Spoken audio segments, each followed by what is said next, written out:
আপনারা জানেন বেগম খালেদা জিয়া সে অসুস্থ, হসপিটালে আছে। তার শেফায়ে কামেলার জন্য একবার সূরা ফাতিহা, 3 বার সূরা ইখলাস পড়ি।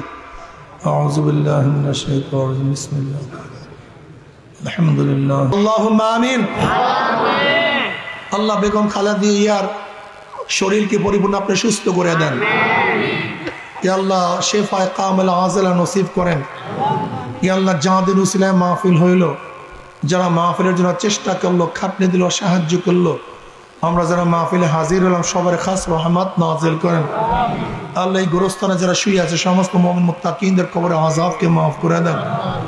আল্লাহ যারা অসুস্থ আছে পরিপূর্ণ শেফায়ে কামেলা আজল নসিব করেন। আল্লাহ যারা ঋণগ্রস্ত, ঋণ থেকে হেফাজত করেন। আসমানি গজব, জমিনে গজব থেকে হেফাজত করেন। আল্লাহ আপনার জমিনে আপনার হুকুমত, ইসলাম হুকুমত কায়েম করে দেন। আল্লাহ কমপক্ষে কপাল পোড়া মুসলমানের কলব ইসলামের দিকেই ঝুঁকায়া দেন। আল্লাহ ইসলাম হুকুমতের জন্য হাত পাকে বিজয় করে দেন।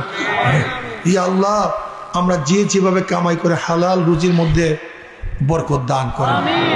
রব্বির হামহুমা কামা রব্বায়ানি সাগীরা। সুবহান রাব্বিকা রব্বিল ইজ্জাতি আম্মা ইয়াসিফুন, সালামুন আলাল মুরসালিন, আলহামদুলিল্লাহি রাব্বিল আলামিন।